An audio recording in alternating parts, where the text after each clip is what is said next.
Good evening and salutations, my Y&R fans. This episode was something, I'll tell you that much. Even before I started recording, I was like, my. Who should I start off with first? Start with Sally and Adam.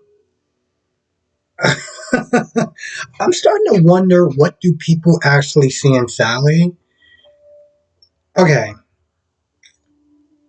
I've never heard of this before. Breakup sex? Is this a thing? Is this what's going on? Because I've never heard of that before. So they, Adam and Sally have sex, and the whole time I'm just like, "Are you kidding me, Sally?" Mm. And after it's over, Sally's like, "Yes, and this is the last time that this can happen. This is our, pretty much our final farewell." And I'm like, I've I've heard of makeup sex before, but not like official breakup sex. That's new to me. I'm still just baffled by the whole thing. I'm like, you couldn't just say, no, this is it, this is the end. Apparently that wasn't enough. So the only way to get Adam out of your system is to have sex with him. I I don't. Okay, so after that whole mess happens, I'm feeling bad for Nick. Okay, feeling bad for Nick. First, he's just having a bad day. He has to deal with his father, who is trashing Sally. He's going to live to regret actually defending her. And then he sits in because his idiotic daughter asks him to, hey, you want to sit there and join me and Phyllis and Kyle? And he's like, I don't know. She's like, really, please? And she used the daughter card. So he comes over there. And of course, it's not that long before Phyllis and Nick start getting into it. It's like, well, listen, I was already having a bad day, and this is nice. He was like, well, on that note, and he just leaves. They go back and forth about Phyllis, and, she's all like, oh, I mean, to be fair, he did start it, okay? He did start it when he was like, oh, how's things going with you and Phyllis, and, um,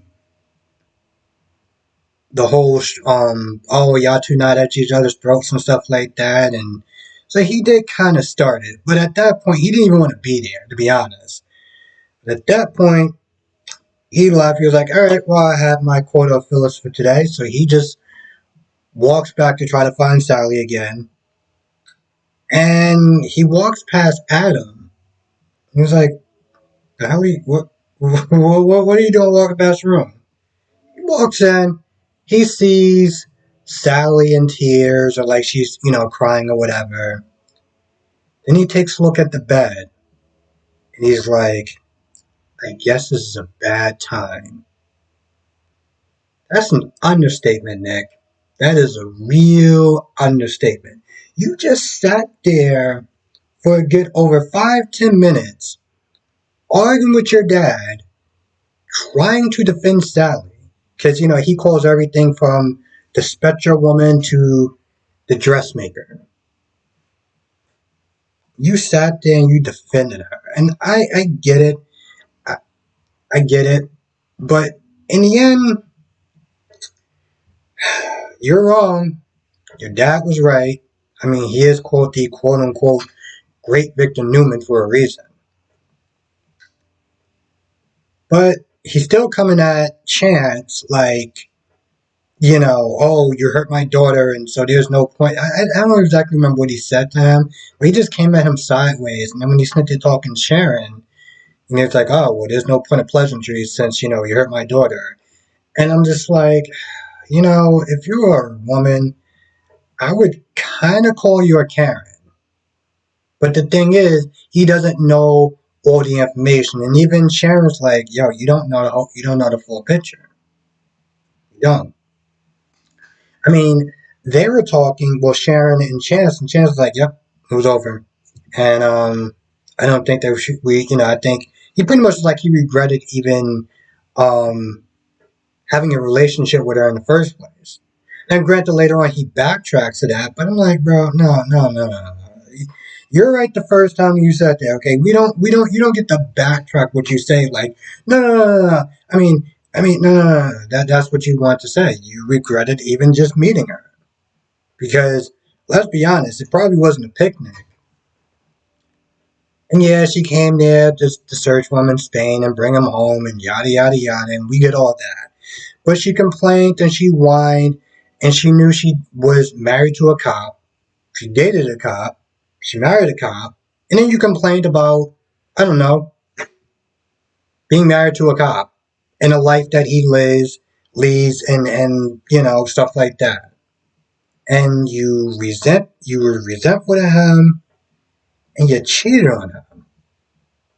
Yes. I can totally see how he regretted actually even meeting you, to be honest. Now, while that's going on, um, Devon and Tucker just kind of hanging out and chilling and stuff, and um, Abby comes in there because Abby came early, and the minute that she walked in, I was like, "Oh no, here we go." And she was not happy seeing Tucker, holding Dom and stuff like that, and they went back and forth, and pretty much, Tucker's like, "Listen, I don't expect you to forgive me overnight, but I'm here to stay, and hopefully we can sit there and kind of, you know, start mending some fences." So when he leaves, I was surprised that she didn't go off on Devon. I really was. I mean, when he first came to town, she would literally sit there complaining to Chance about, oh, I don't want Tucker around him because he could be dangerous. And I'm like, he's a toddler. That's literally what Chance said. He's a toddler. What kind of bad influence is he going to have on a toddler? Like, I'm pretty sure he probably knows like maybe 5 words at best. Relax, sweetheart. But in reality, she was like, no, it's cool. Like, I'm not going to stop him from getting to know his grandson and stuff like that. And I was like, oh, wow. I didn't, I didn't actually see that coming. She was actually being reasonable. She was actually being reasonable. Um, and of course, she talked about Chance and how he's calling it quits. And, Devon's like, oh, well, there's no, marriage counseling or anything like that. I was like, nope, it's done. I don't. What was there going to be any counseling for you and Amanda? No, then why was not there just throwing out stuff like that for? Your exes, well, now your exes, your significant others walked in on y'all just having that after sex smell, I guess. Like, no, it's a wrap, okay? I get you were trying to be nice, but no, no, that's not going to happen. So Jeremy comes to see Diane, and he is clearly making this woman afraid and shaking and stuff. And he's just saying things like, hey, I figure I'd just come and see my old pal and see how you're doing and wonder what's going on. She's looking like she's about to like collapse. I'm like, this man literally puts the fear of God in you. And of course, Jack walks in, and Jack is being very polite and pleasant and stuff like that. Oh, who are you? It's nice to meet you, and what kind of business you're into and stuff like that, and just small talk, really. And of course, Jeremy's like, yeah, I'm in business for a while. I'm in town for a while and some business. Maybe we could sit there and grab a coffee or take you out to dinner or something. And he leaves. And then Diane, I can't tell if she was just overreacting on the whole situation, but she starts like tearing up and, going into Jack's arms. And later on, well, I don't think I actually talked about that because I didn't. Yeah, that was yesterday.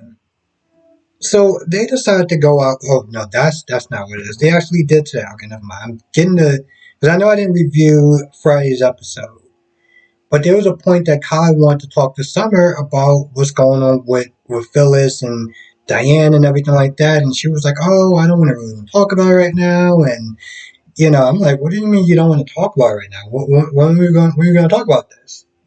That's when Phyllis was like, "Hey, let's go out to lunch or whatever." So they go out to lunch, and yeah, then that whole scene happens with Nick and stuff. So after that, Jack is like, "Hey, let me take you out to lunch or whatever." So they go out to lunch, and of course, there's only two restaurants in this whole town, which is Society and Crimson Lights. So of course, they go to Crimson Lights. Technically, there's three now, but I don't know if there's really a restaurant or a club. Anyway, they go to Crimson. It's Crimson Lights, right? Yeah, they go to Crimson Lights. And Diane gets all up in Phyllis' face talking about, "Oh, you sunk Jeremy Starks on me, and he only knew where I lived because of you, and this, that, and the third." And she just goes off. And of course, Jack is like, "Yo, listen, let's just get out of here." So they wind up leaving. And Kyle just goes in on Phyllis, like, "Yo, what are you doing?" Yeah, he goes in on her for a little bit. He leaves. They get outside. Well, Summer and Phyllis gets outside. Well, this is okay. I'm telling the story all wrong. So Kyle leaves. And Summer follows him out the door. Summer's like, "What's going on?" And Kyle's like, "Your mother pretty much told Jeremy Stark, a, ex-convict who is probably dangerous, where Diane lives. Like where to find Diane. At our son's place. Like a crazy, recently ex-con just showed up at the house because your mother sent them there. And so Phyllis comes out there, and Phyllis like, "What's going on? I thought you were going to eat. We can get it to go. This, that, and the third." Just the brain damaged, clueless Phyllis that she is. And Summer's like, "What's going on?" And she confronts her about it. And of course, Phyllis just has this look on her face like as she's confused or like, "Oh, I'm doing the right thing," because she still thinks that she's not right. And I'm just like, I'm so glad that Summer finally got on board with the idea that her mother is taking this way too far to send a guy who is an ex-con, not just an ex-con, a really shady dude that is known to be just a bad dude in general.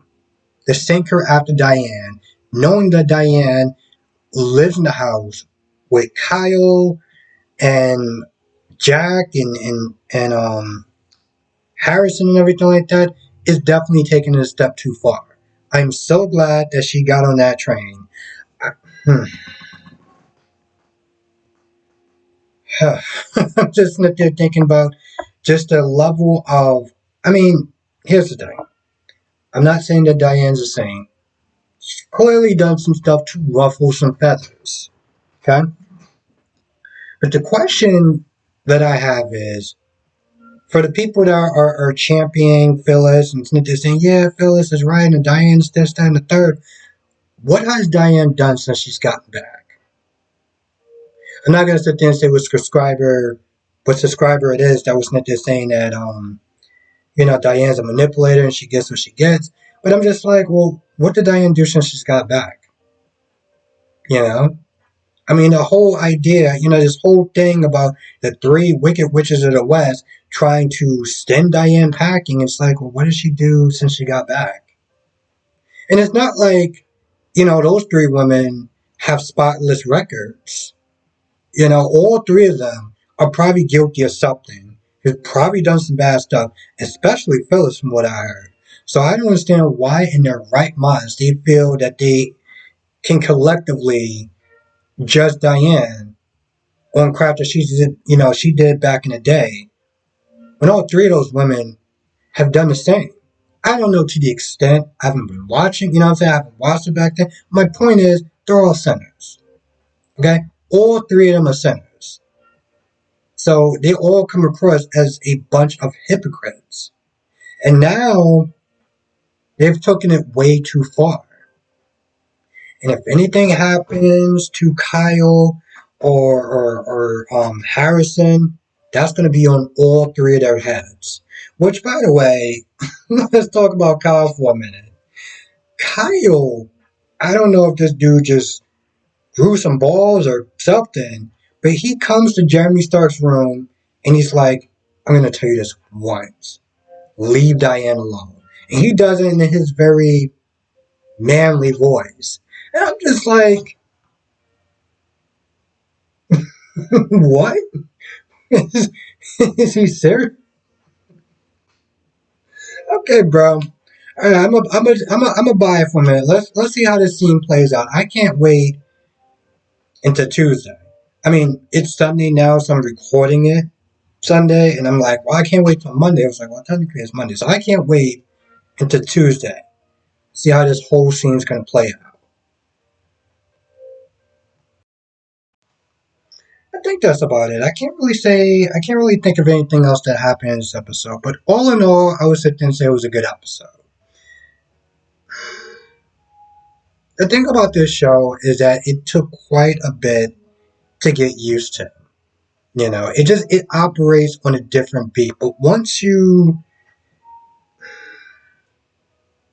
kind of get used to the characters and dynamic and everything like that, um, I mean, obviously there's going to be some episodes that are going to be slower than others. I mean, GH.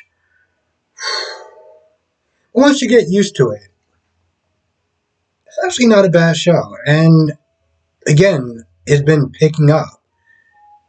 So they've actually been doing a really good job. I got to give them props for that. With that being said, I'm going to go. I want to thank you for watching. Be safe. Let me know your thoughts in the comment section below. See you in the next video.